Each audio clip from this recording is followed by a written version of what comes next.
দেখতে পাচ্ছেন আমার সামনে আছে চাল, আছে মরিচ, শুকনো মরিচ, আদা, রসুন, জিরা। আপনারা আরো আপনাদের আনুষঙ্গিক যা প্রয়োজন তা ব্লেন্ড করুন। আপনাদের জন্য খুবই ইউনিক একটি ফুড গ্রাইন্ডার।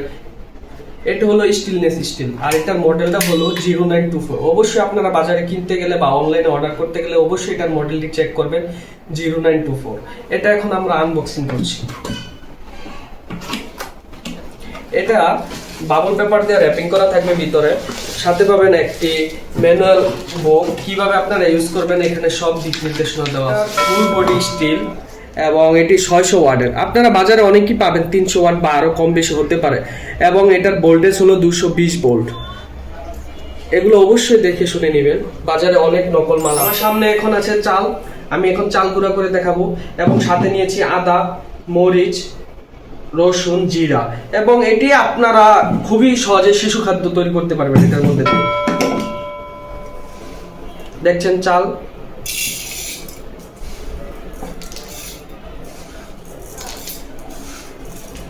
আমি অল্প পরিমাণে নিলাম।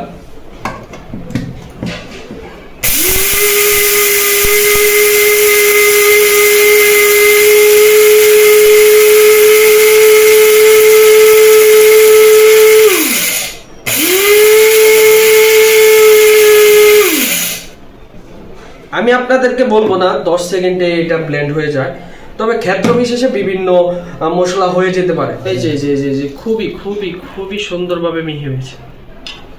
এখন আমরা ঢেলে নিচ্ছি। এখন আমরা জিরা দিব, এই যে দেখছেন।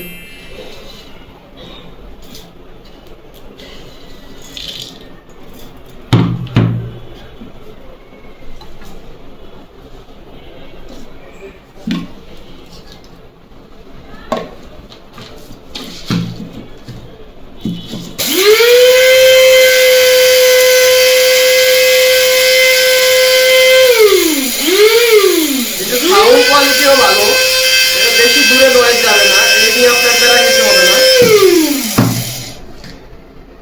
এই যে দেখতেই পাচ্ছেন খুবই অল্প সময়ের মধ্যে, এই যে আমরা আপনাদেরকে দেখিয়ে দিচ্ছি, খুবই খুবই। আরো যদি আপনারা মিহি করতে চান আরো ব্লেন্ড করতে পারবেন, সমস্যা নেই, কিন্তু খুবই অল্প সময়ের মধ্যে ভালো ব্লেন্ড হয়ে গেছে। এই যে দেখতে পাচ্ছেন, এই যে খুবই জর্জরা।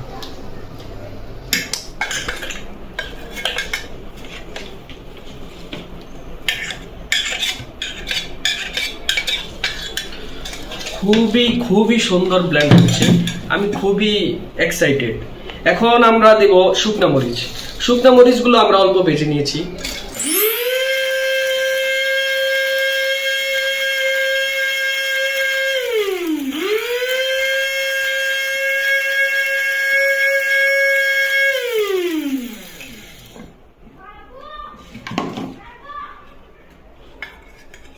মরিচ তো হাতে ধরে দেখাতে পারছি না আপনাকে, কিন্তু ভালো ভালো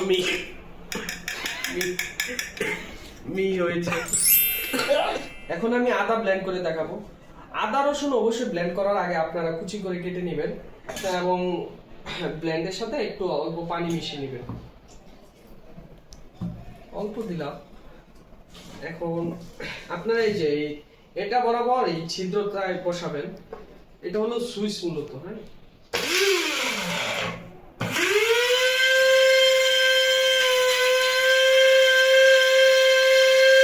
করা শেষ। হ্যাঁ, অবশ্যই একটা কথা মনে রাখবেন, আদা রসুন ব্লেন্ড করার সময় যে অতিরিক্ত পানি দিবেন আপনারা, এই পানিটা যে কোনো রকম এই ছিদ্র ভিতরে না যায়।